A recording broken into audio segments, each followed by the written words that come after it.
बिस्मिल्लाहिर्रहमानिर्रहीम। नाजरीन, social media पर इंडिया की एक वीडियो बहुत ज़्यादा वायरल है कि जिसमें एक मुसलमान लड़की मुर्तद हो करके यानी इस्लाम छोड़ करके हिंदू मजहब इख्तियार कर चुकी है और उस वीडियो के अंदर बाकायदा एक हिंदू लड़के से वो शादी रचा रही है और शादी के मौके पर बाकायदा जिस तरीके से मुसलमान होने के लिए कलमा पढ़ाया जाता है और शहादत ली जाती है, तो इसी तरीके से हिंदू मजहब इख्तियार करने के लिए क्या कुछ करना पड़ता है। यकीनी तौर पर गाय का पेशाब भी उनको पीना पड़ा और पत्नी क्या कुछ करना पड़ा। बहरहाल इस वीडियो को आप देखें जो कि इंतहाई अफसोसनाक है और इस पर मैं कुछ अहम ज़रूरी बातें आपके साथ अर्ज करना ज़रूरी समझता हूँ।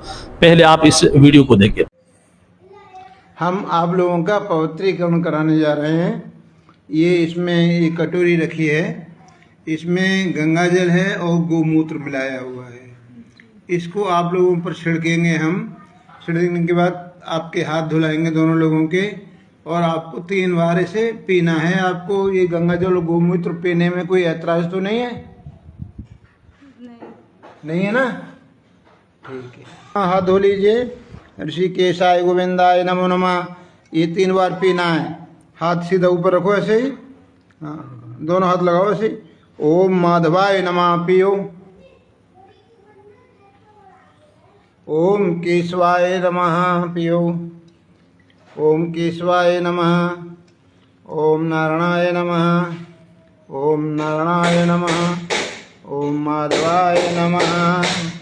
दोबारा फिर हाथ धो लीजिए। ऋषिकेशाय गोविंदाय नमो नमः। आपको गंगा जल और गोमूत्र पिला करके हमने आंतरिक शुद्धि की आपकी और बाहर से छिड़क करके बाह्य शुद्धि की है। आपका शुद्धिकरण संस्कार हो चुका है और अब आप 3 बार आपको कलमा आता है। कितने कलमे होते हैं? 6 होते हैं। मालूम है? याद है? 6 के 6 नहीं है? मुझे याद है, मैंने पूरा कुरान पढ़ा है।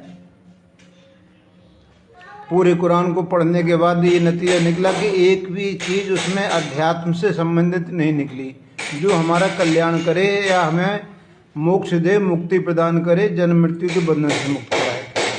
तो ओम भद्रम कर्णेभिः शृणुयाम देवाः भद्रम पश्येमाक्षरवीर्यजत्राः स्थिरंगतुष्टुवाग्वांग प्रस्थनु व्रियसे मही देवहितं जदायु।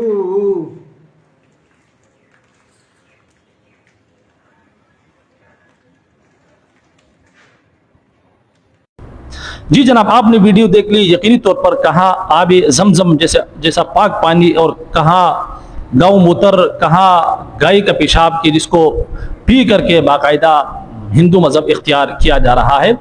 और सिर्फ इसी पर बस नहीं बल्कि बाकायदा एक हिंदू नौजवान लड़के से बाकायदा शादी रचा ली है।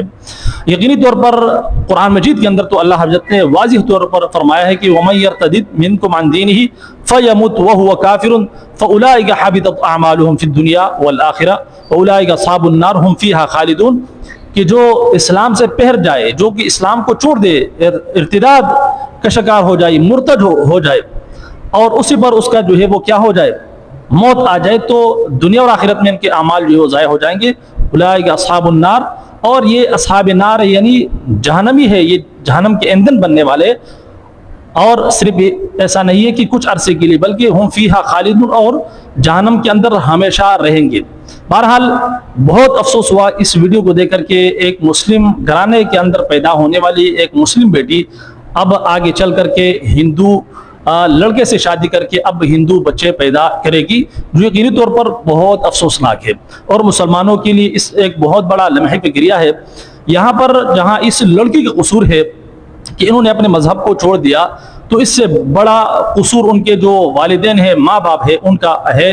क्योंकि इन्होंने ये तो बच्चे पैदा कर लेते हैं लेकिन उनकी तरबियत नहीं करते, दीन के बारे में उनको कुछ नहीं सिखलाते। तो याद रखिए रसूलुल्लाह सल्लल्लाहु अलैहि वसल्लम का वाज़िह फरमान है कि अला कुल्लुकुम राइन व कुल्लुकुम मसऊलुन अन रइयती, तुम में से हर एक निगहबान है और तुम्हारे मातहतों के बारे में तुमसे सवाल किया जाएगा। ये जो बच्चे होते हैं ये मातहत होते हैं और इनके बारे में सवाल किया जाएगा कि किस तरीके से आपने उनकी तरबियत की। लिहाजा सिर्फ पैदा नहीं करना बल्कि उनकी तरबियत करना, उनको दीन के बारे में समझाना, उनको बतलाना कि दीन इस्लाम दर हकीकत है क्या, कितना पाकीज़ा मज़हब है कि दूसरे मज़हब से ताल्लुक़ रखने वाले लोग इस्लाम को सर्च करके रिसर्च करके बाकायदा इस्लाम की तरफ आ रहे, इस्लाम की हक़ानियत कबूल कर रहे, लेकिन दूसरी तरफ वो मुसलमान के जिनके घर के अंदर पैदा होने वाले बच्चे और बच्चियाँ वो मुर्तद होकर के हिंदू मज़हब और इसी तरीके से इर्तिदाद का शिकार हो रहे। तो लिहाजा इसमें सबसे बड़ा कसूर उन वालिदैन का है कि जो बच्चे पैदा करके उनकी तरबियत नहीं करते, उनको दीन के बारे में नहीं बताते जो उनका बुनियादी हक है। तो लिहाजा इस हवाले से मैं हाथ जोड़ कर कहता हूँ, खुदा के वास्ते अपने बच्चों की तरबियत करो, आप उनके ऊपर नजर रखें कि भाई कहाँ जाते हैं, किन के साथ उठते बैठते हैं। और फिर एक सनफी नाज़िक एक बेटी, उनके ऊपर तो फिर ज्यादा नजर रखनी पड़ती है कि किन के साथ जाकर उठती बैठती है। तो लिहाजा उसका फिर नतीजा इस सूरत में निकल आता है। बाद में पछताने से बेहतर यह है कि पहले आप जो है वो तरबियत करें, अपनी बच्चों पर नजर रखें और दीन के बारे में उनको सिखलाए, क्योंकि ये उनका बुनियादी हक है दीन इस्लाम शरीफ। इन दीन इंदल्लाहिल इस्लाम, अल्लाह के नज़दीक दीन जो है वो सिर्फ और सिर्फ इस्लाम है। समझ आ रही है? तो इसके अलावा अगर कोई शख्स वमन यब्तग़ी गैरल इस्लामी दीनन फलन युक़बल मिन्हु, जो इस्लाम के अलावा कोई दूसरा मजहब तलाश करेगा तो अल्लाह रब्बुल के यहाँ वो काबिल कबूल नहीं बल्कि मरदूद है। वह हुवा फिल आखिरति मिनल खासिरीन, और आखिरत में वो हमेशा के खसारे में पड़ने वाले है। तो लिहाजा ये वीडियो मेरे सामने आई और सोशल मीडिया पर बहुत ज़्यादा वायरल है।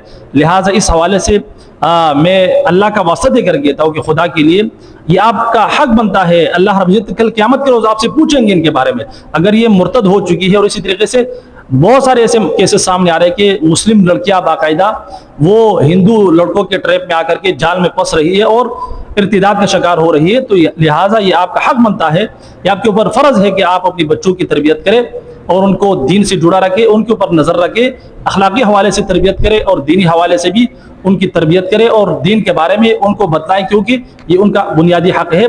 बहरहाल इस हवाले से आप लोगों की क्या राय है, कमेंट सेक्शन में अपनी राय जरूर दीजिए। इजाजत दीजिए। अस्सलाम वालेकुम व रहमतुल्लाहि व बरकातुहू।